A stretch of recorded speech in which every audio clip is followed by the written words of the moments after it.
Every family has its awkward ancestor, someone who breaks the family mould, someone who cuts across the grain.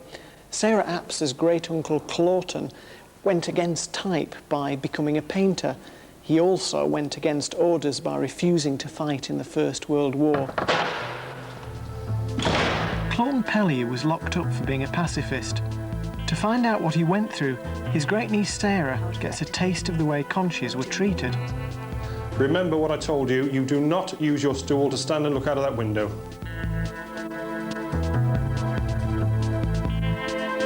And she discovers he was an artist of exceptional talent.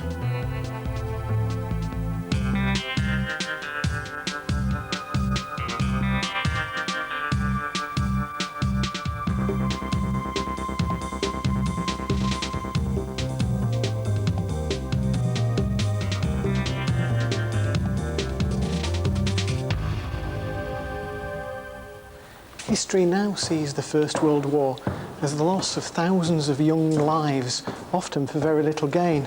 It's hard to get inside the head of those jingoistic times when everybody went together to fight a cause for king and country. People were particularly horrified by people like Claughton Pellew. He refused the call-up in 1916 when the country was in the grip of war. Claughton's great-niece, Sarah Apps, lives in South London with her husband and 2 boys. She's asked me to help her investigate how his experience as a conscientious objector affected the life of her ancestor. Wait there. Hello. Hello, I'm Darry Rook. Are you Sarah Apps? I am, yes. Nice to meet you. I didn't know you got a ravening beast with you. Yes, unfortunately, yes. Come on, you come inside. Come on, fellas. Hello. Sarah's taking time out from her job as an e-commerce manager for an American bank to delve into the past. Yes. So did you ever meet him? No, I didn't. I suppose I heard about him more through my father than anybody else. My father was in the army. He was Lieutenant Colonel. Because that's it, strangely, with the very little I know about Claughton Pellew, which is that he was a conscientious objector. Well, yes. The fact that he was a conscientious objector, I don't really know what that meant in those days, in the First World War. I'm sure I think it meant a great deal, but we'll have to find that out. Exactly. Sarah doesn't know much about her great-uncle, but one of her relatives does. This is Claughton.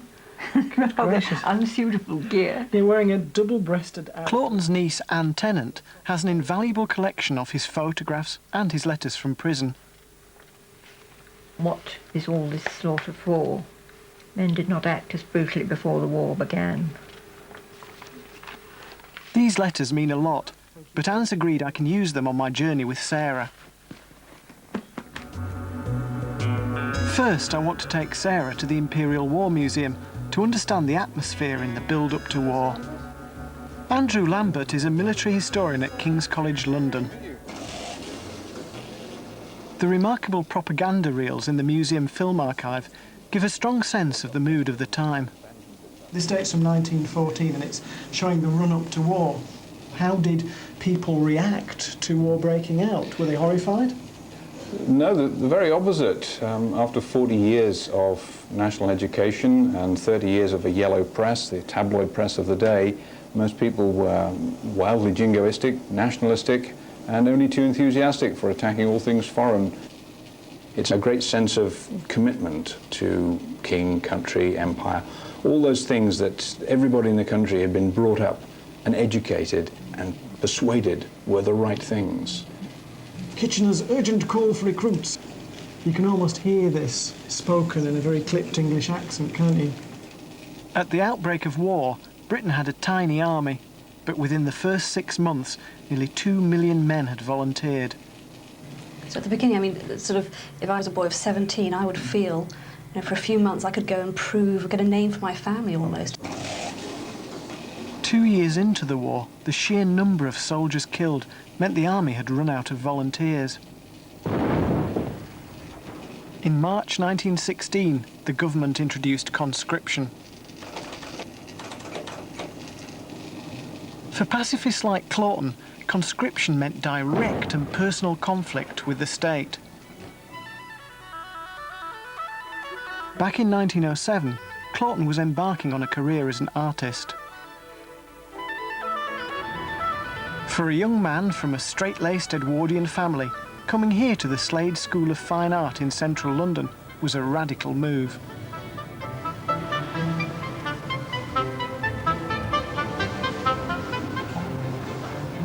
Today, there's a summer school in the same studio Claughton would have painted in. The time when he was here, you used to have to study for 2 years drawing plaster casts before you were let loose on a real human being.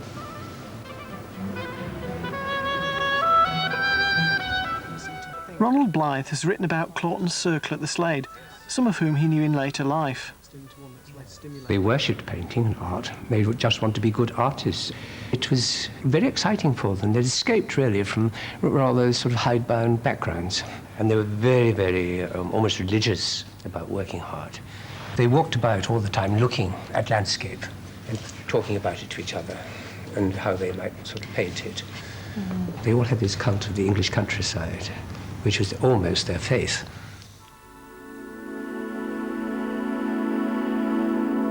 But the war forced young painters like Claughton to decide whether to fight. Claughton had become a Catholic in 1914. I think it was a genuine spiritual thing because of his Christianity, and he thought it was evil, and he disbelieved all the hullabaloo and the patriotism. He refused to wear the king's uniform, which is what you did if you had been, and you left it on the floor. But Claughton's closest friends from art school enlisted. Paul Nash joined the Artists' Rifles in 1914. His brother John Nash fought in the trenches before he too joined up. Pacifist Stanley Spencer joined the Royal Army Medical Corps, helping with wounded soldiers.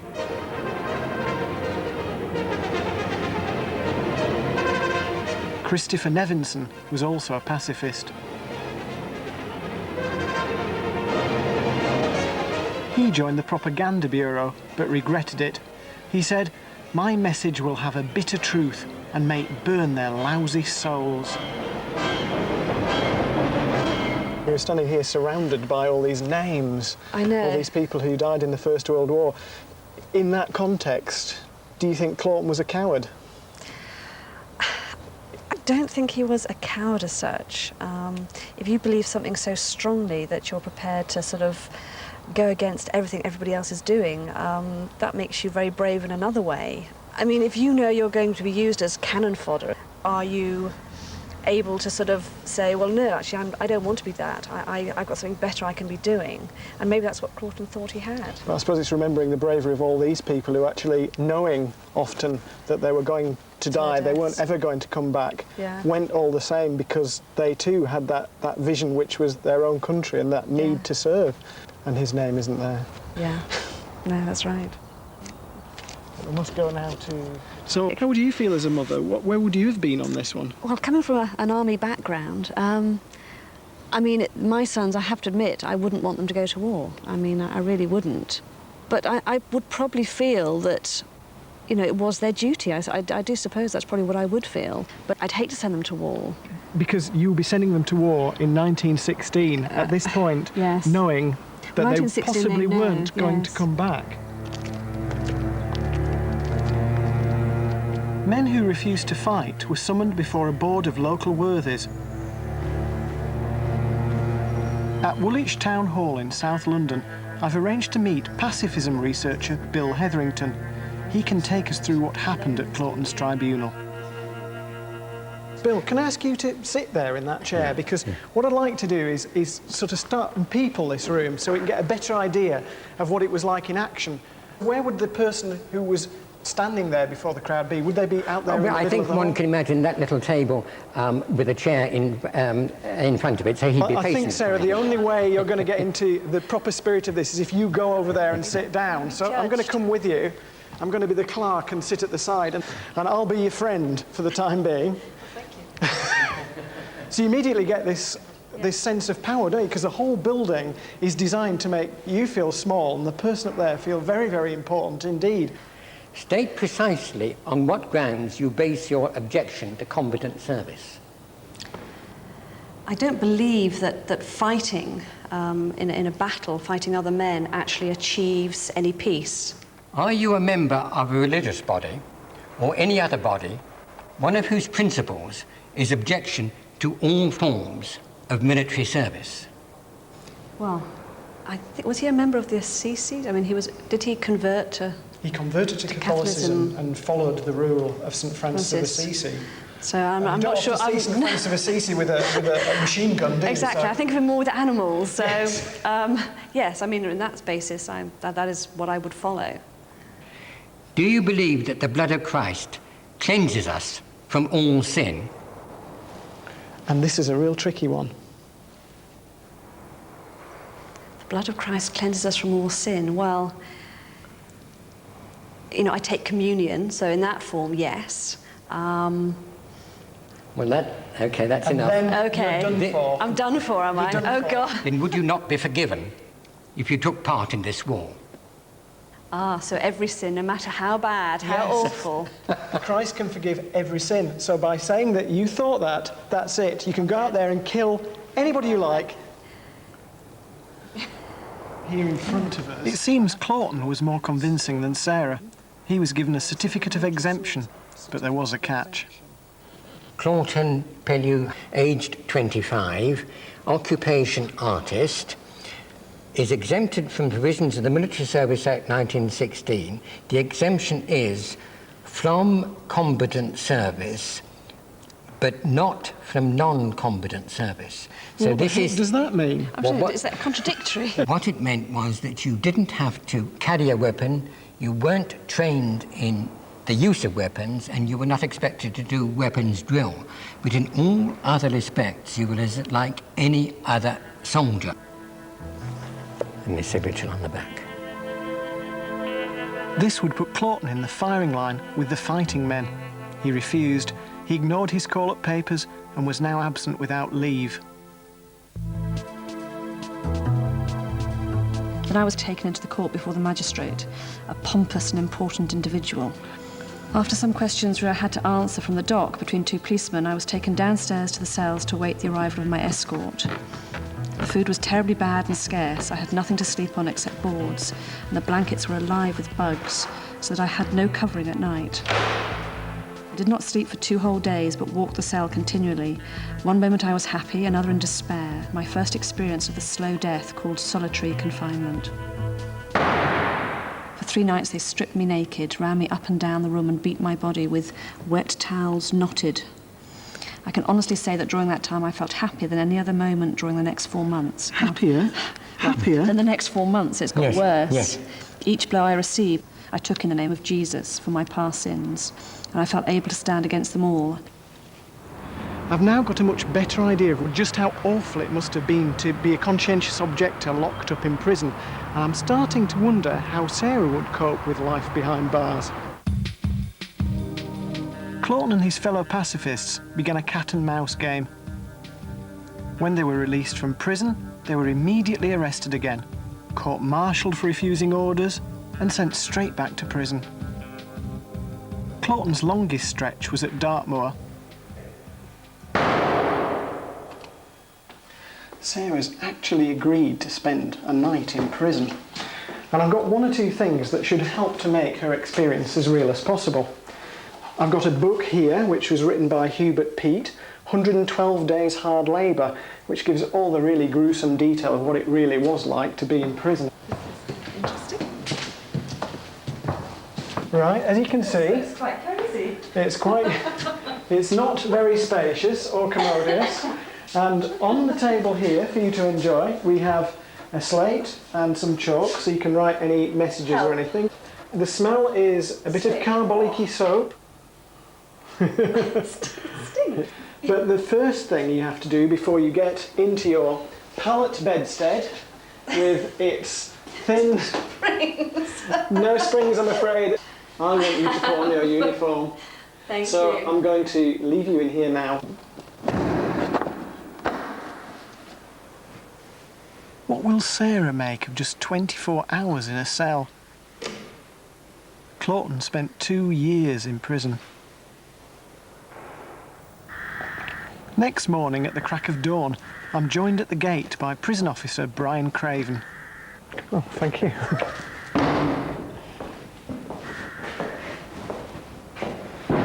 You're part way through the war. Right. You yourself would probably know and have loved ones who'd died at the front. Yes. And your feeling of resentment towards the prisoners, like Claughton Pellew and like Sarah, would be terrible. Right, OK. We're at 5:30 now. It's time for her to get up. Best of luck. Thank you.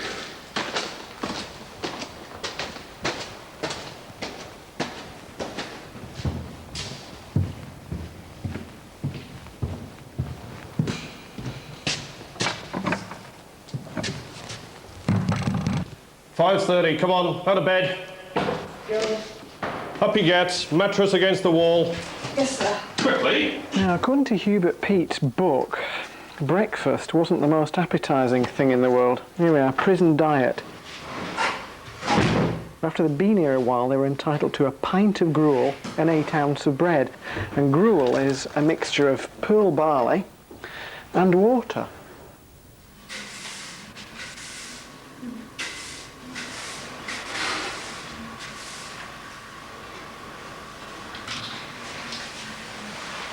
This is going to be a very long day.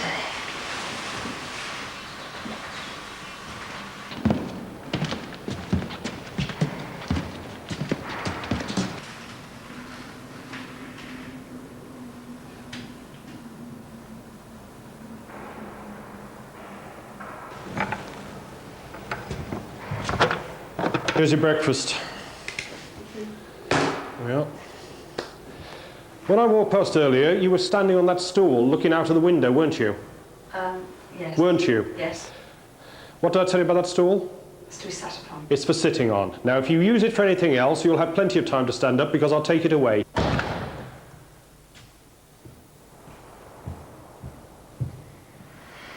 This looks absolutely disgusting. I'm sure it tastes better than it looks. Cross onto that path. In Claughton's time, prisoners had half an hour's exercise, walking 5 yards apart and observing a rule of total silence. After 16 hours in prison, it's time for meal number 2, bacon and haricot beans. Hopefully, by the time she gets it, we'll have set into a delicious sort of pâté. I must admit, this is one day I'm thinking I'd love to see my family. You're doing this, let's say, I don't know, weeks, months, years even. With no visits from family or anything. It's amazing people actually survived. Claughton had gone against his family wishes by refusing to fight. Nevertheless, they stuck by him. Before the war, Claughton met and fell in love with an art student called Ketchy Tennant. Her father disapproved of her having a relationship with a pacifist, while all 4 of her brothers were fighting for their country. Writing to Ketchy helped fill the long, lonely hours in his cell. You've come back to rescue me. I'm afraid I haven't come to rescue you at all. No. I hope you're getting into this. Now, as you've got a bit of time on your hands, I thought what I'd do is bring you Claughton's letters written while he was in Dartmoor. Have a read at them and just see what you think you make of them. Prison life is a living death. Weeks, locks, spying and solitude seem to numb the soul and drown the joy of life which is God-given. I could imagine after, numerous days, you're constantly aware, the locks being drawn, somebody spying through the spy hole. Somehow God seems to have given me some special power of hopefulness, which gives birth to visions which give me strength. I am proud to be a Catholic and hope one day to put the little gift which I have to its full use.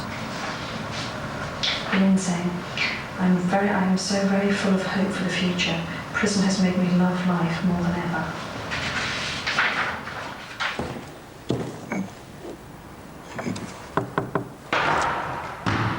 It's 8 p.m. Is it and really? that's lights out time. Oh, good. But you're lucky because you get to come out now. You get to go home. So I'm going to leave you your clothes here on the mailbag and I'll wait for you outside. So, Sarah, describe your day in prison. What would be the thing that would drive you bonkers if you were in there for 2 years? Not being able to talk to somebody.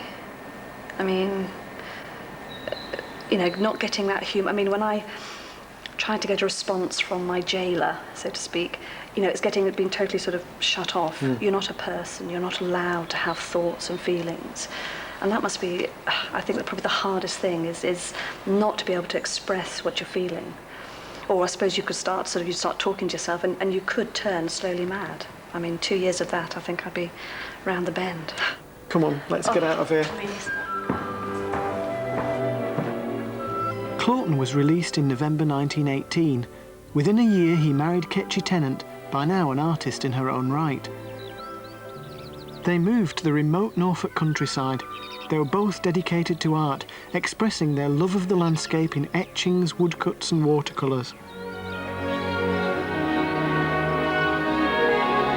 fact, I just noticed, can you see the ladder down the side? And then you get the shadow coming down. Tim Wilcox has studied Claughton's early work, some of which is at the V&A, including the woodcuts for which he's best known. I think you've still got this religious sentiment. Really? I mean, if you look just here, The broken I mean, fence. I'm not just imagining that this is a cross. You know, the bee sort of just hovering over the top.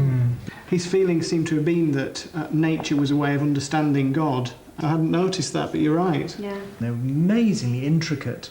Yeah, I mean, the light on that, you can feel the sun going down over there. Yes, you can. This Yeah, great sort of lines. lovely golden glow. But these extraordinary elements of design, so striking and stark. Just tree going right from top to bottom of the composition. I find that a dead tree, amazing. you know, sort of compared to everything else that's so much alive. It's almost like prison bars. So you're made to look at the landscape through a sort of barrier. Sarah, do you see his time in prison anywhere in these works? It must have affected him. Maybe when he was in prison, he retreated maybe into himself and found an inner peace. And that's what comes out in all of these. There's a peacefulness about them. So I think it's reflected in that way. And that's his way of coping with it. To what extent was he a popular or well-known artist? Well, not very well known, I would say. I mean, he obviously had his admirers in his day. So it's been within the last 10 years or so that people are beginning to realise that there's an incredible talent, a really extraordinary talent, a very, very gifted artist who, you know, we hardly knew, we hardly even had the chance to get to know his work. I want to get to know the man behind the work, to find out what his life was like in Norfolk in the 1920s. The artist John Nash and his wife Christine were frequent visitors. They were friends from the Bohemian days at the Slade and had what they used to call an open marriage. Their letters and Claughton's are all kept in the Tate Gallery archive. This file is from Claughton to Christine Nash.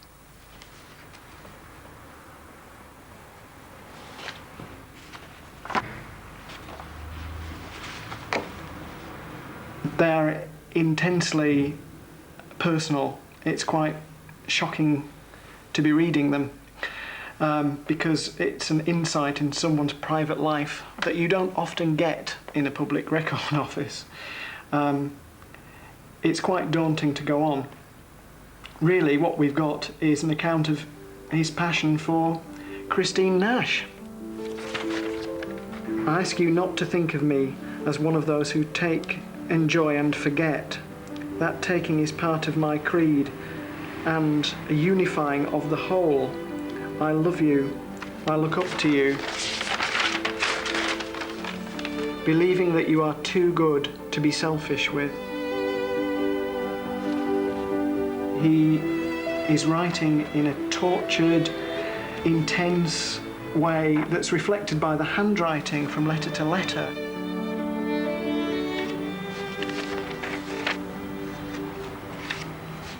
And this is when he's out. This is when he's out of prison. This is when he's enjoying his time in the countryside, producing extremely nice views of the rural landscape. This is just not what I'd anticipated at all. Not a bit of it. His paintings depict a simple rural idyll, but Claughton's letters portray a complicated man who had deep relationships with other women, but also loved his wife. What will Sarah make of the letters? I suppose at the end we all want things that we're not going to get. I think there must come a point in your life when you accept that, and then you actually say, OK, I'm going to make the best of what I've got. And I would hope that's what he did. These are obviously turbulent times in his mind and in his heart. It's not often I get to sit in a cornfield with two... Much of Claughton's art is still kept by locals and friends like Margaret Knox. This was a wedding present, wasn't it, to you and your husband? Yes, from Claughton and Kitchie. It's a lovely thing to have. It reminds me of the farms as they were when I was a child. Before all the hedges were taken off. Yes, he loved those sort of lovely details. And it records a moment in history that's gone now. He was devastated when the hedgerows were ripped out in the early 30s. But the house Claughton and Kitchie built in 1925 is still standing, and I've a last surprise for Sarah. They're made olive. This is olive Burton pie. It was very hard work, wasn't it? Because they had all polished boards and just a little rug. And in the mornings, I used to have to have blue overall on with a big white apron and a white cap. And I had to call her ma'am. Did you? So she was very keen on observing these politenesses. She was, yes. Yes. And my brother said, now, Olive, you're married and you're back working with those people. You're not to call her ma'am no more because you're Mrs. yourself. Uniform. That's my uniform, yes. Oh, that's a fantastic photograph. Yes, yes, That's lovely. Of course, yes. Look at that. That was down near the pond, that's right. In that time, do you think you understood Claughton as a person? Well, he was a real gentleman and he was very nice and kind to everybody. What did you like about him most? Well, I can't say, I don't think. Oh, go on. No, It can't be that bad, can it? He was a real gentleman, you know, and he was quite nice, yes. Can't we persuade you to tell us what you liked most about him? Oh, well, I don't think there was anything, because he was always very nice.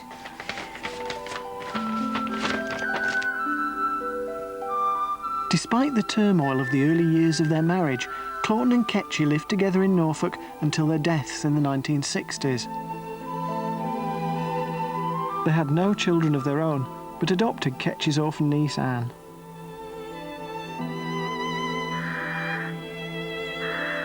It's impossible to really know the lives photos and paintings represent, but Sarah feels closer than she ever expected. When it started out, it was somebody I didn't know anything about. It was a name that I was aware of, but I had no feelings, I had no depth at all to the person and the relationship. But I have to say, it's become personal on this sort of trek. Do you understand him as a person now? Yes, after, you know, sort of going through prison and so forth, I suppose you can understand him feeling, you know, he wanted to take out of life what he almost he felt it owed him, but he wasn't going to be able to do that. Would you like to have known him? I would have loved to have known him, definitely.